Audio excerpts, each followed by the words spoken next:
Hello and welcome back into the second part of this IPO video. In IPO,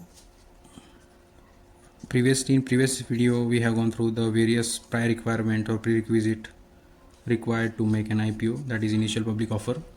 Now look, in India, the process of going public through this IPO, it follows a structured path. Why it is called as structured?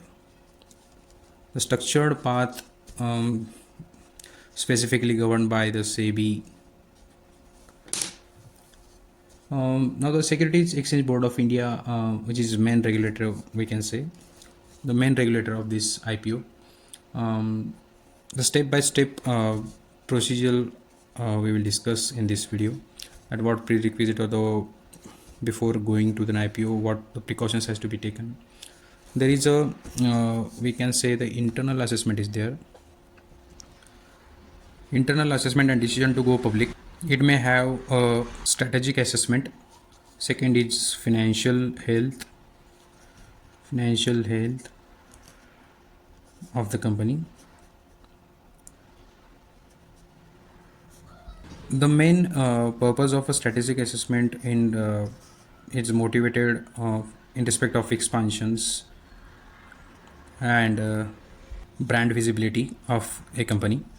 Financial health of a company, why it is necessary, to attract the investors. The company should have sound financial health, so that the investment or the investors can attract to the particular IPO and they will subscribe shares as required to the company. Moving towards the engage advisor and key professionals, in which lead manager, second is legal advisor, and third one is auditors. Now each of these have different responsibilities. The lead managers are responsible to manage the IPO process. It will manage IPO process. Typically, investment banks and financial institutions will experience having public.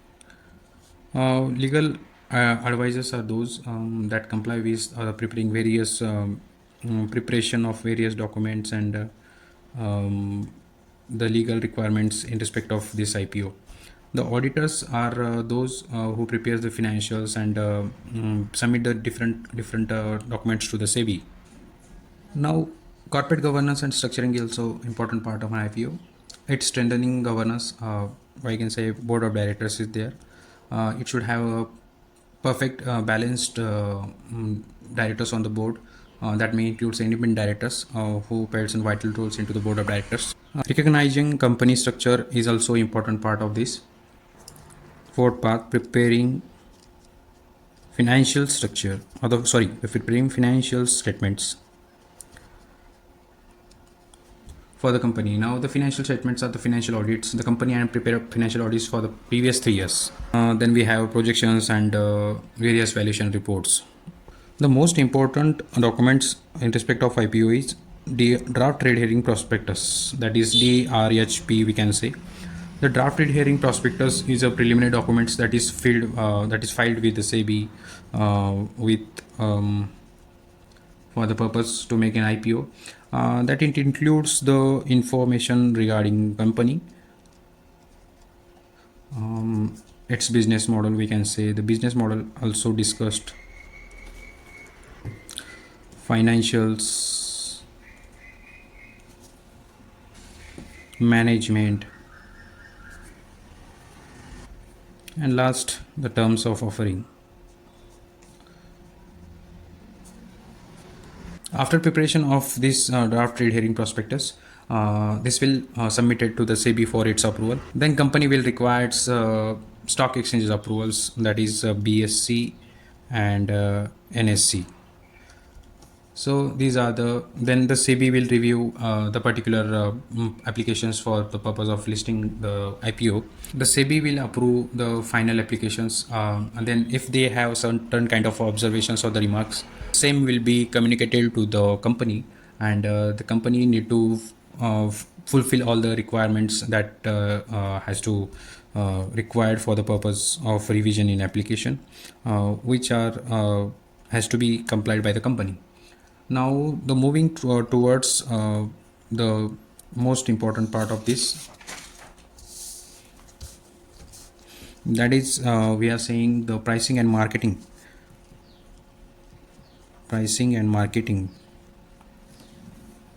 This is also an important part of the IPO. Pricing and marketing, also called as a roadshow, that the price band determinations, we can say the price band is also determined under this. Then we are marketing of IPO is also there. uh, Third, in the publicity is also. So the pricing and marketing, that is roadshow, in which the price band is determined, marketing of IP is also done, and certain media disclosures and other media releases, public announcements are made through the publicity to attract the retail investors. Actually, moving towards the red herring prospectus. This is also one main important documents for the IPO. Yeah, we can say it's an extended version of a draft red herring prospectus.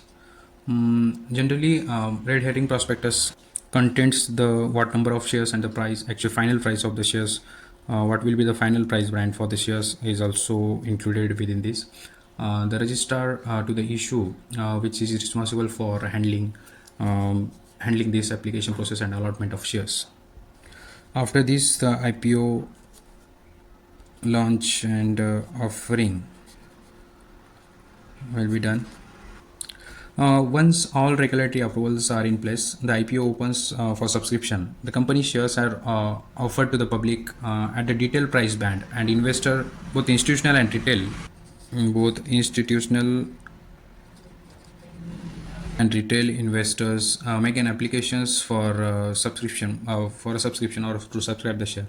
The durations of the software typically says to open for 3 or 7 days, depending on the marketing conditions of the company or the company's preference. Then we have the book building process. If the IPO is a book, the book building process, book building process, generally lead manager will do this for the purpose to make uh, determine price basis, collect bids from the investors, and all this are done by the lead manager. Now, after all this, allotment and listing will be done of shares that made available to the public for IPO. The allotment of shares are generally the registrar of the company. Registrar, we can say the appointed registrar to then issue allocate shares to the investor based on their demand and application. To the retail investors, the shares allotted on a proportionate basis, and for institutional investor, predefined methods are used. The listing on a stock exchange. Once allotment is done, the company shares are listed on BSC and NSC. And the stock starts trading publicly, and the company becomes a public listed entity. After listing and trading, where the company started trading, there are the post IPO compliances and lookup period are there. So these are things that will be done after the particular review. So that's all about the IPO.